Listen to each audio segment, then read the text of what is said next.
એ સુધી ટૂંકમાં આપણે પાસ આપણો હારે રાખવાનું છે. દોરી સમીપ દર્શન પછી આપણે પાછું લઈ લઈશું. દોરી આપણે લઈ જવાના.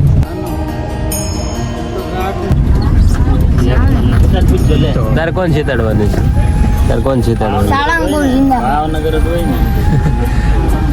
હૈદરાબાદ જીતશે કે ક્યાર? આપણને કા પૈસો દે જીત્યામાં. આરસીબી જીતાડવાનું છે.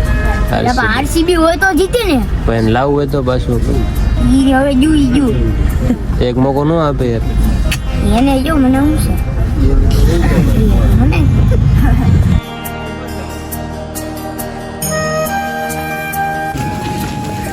હા છે ને આમાં ગૌતમભાઈ છે ઓફિસવાળા.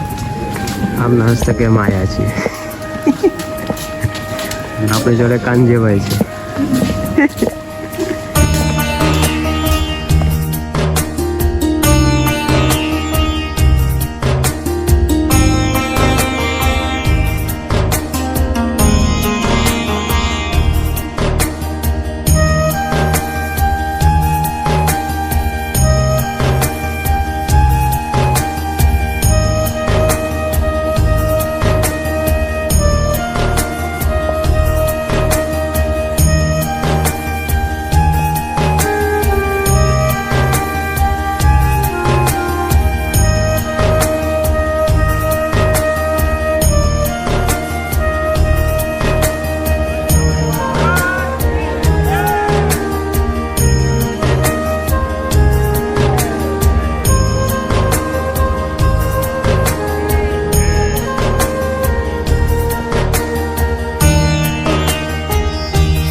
ગૌતમભાઈ કેવા દર્શન થયા તમારા? જય સ્વામિનારાયણ. મજા આવી? પ્રગટ શ્રીમદ. તમારે તો આ બીજી વાર છે ને દર્શન તો? સમીપ દર્શનમાં પહેલી વાર. હા અમારે પહેલી વાર છે નહીં? મારા કાન આવે પહેલી વાર છે.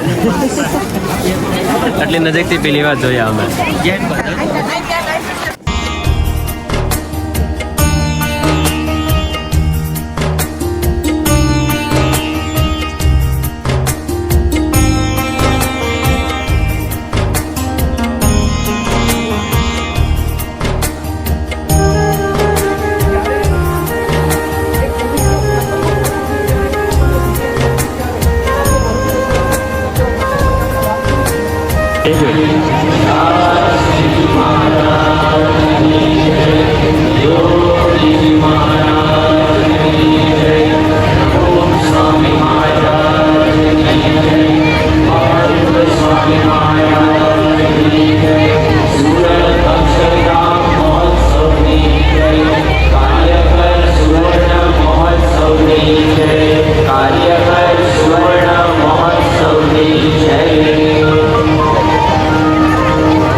પહેલા તો દિલીપભાઈ બેઠા છે,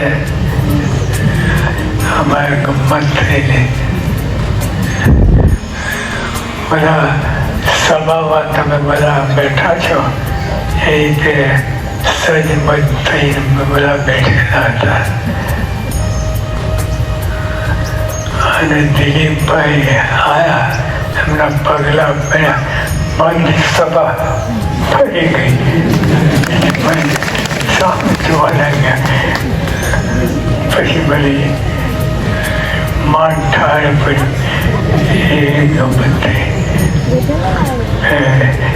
દિલીપભાઈ આ સામાન્ય નથી, બહુ મોટા છે. પણ અહીં સત્સંગમાં સત્સંગી તરીકે કોઈ વિશેષતા માગે નહીં. સર્વરાગ બીજા હોય તો આટલી મોટી પદવી હોય કેટલું બધું ડિમાન્ડ કરે, પણ સત્સંગી જ તે એ રીતે પોતે માને છે, વર્તે છે અને કોઈ કાંઈ વિશેષ ભાવ નહીં. યોગી આપણે વાત કરી,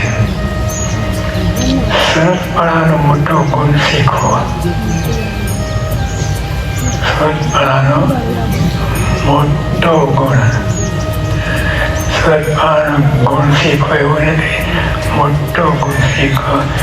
તો યોગી આપણા મનમાં સરસપણા એટલો યોગી હંમેશા વાત કરતા સમ સ્વર્ગો એકતા, સમ સ્વર્ગો એકતા. આપણને થાય કે બાપાને બીજું કંઈ આવડતું જ નથી, સમ સ્વર્ગો એકતા કરે રાખે.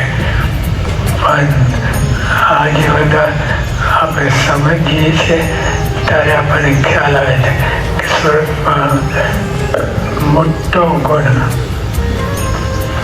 સ્વરૂપમાં મોટો ગુણ શીખો.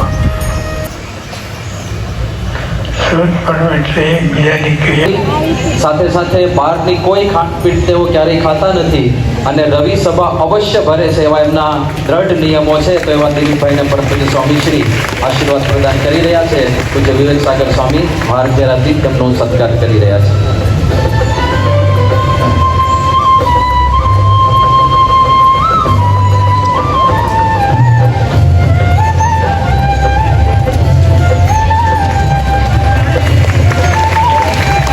સ્વામીશ્રીના ચરણોમાં પ્રાર્થના કરીએ કે હજુ તેમની ઉત્તરોત્તર પ્રગતિ થતી રહે અને એમના જીવન દ્વારા બીજા અનેકને સારું જીવન બનાવવાની પવિત્ર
પ્રસાદ લીધા બાદ આપણે આવી ગયા છીએ દાદાના દરબારમાં સાળંગપુર જવા.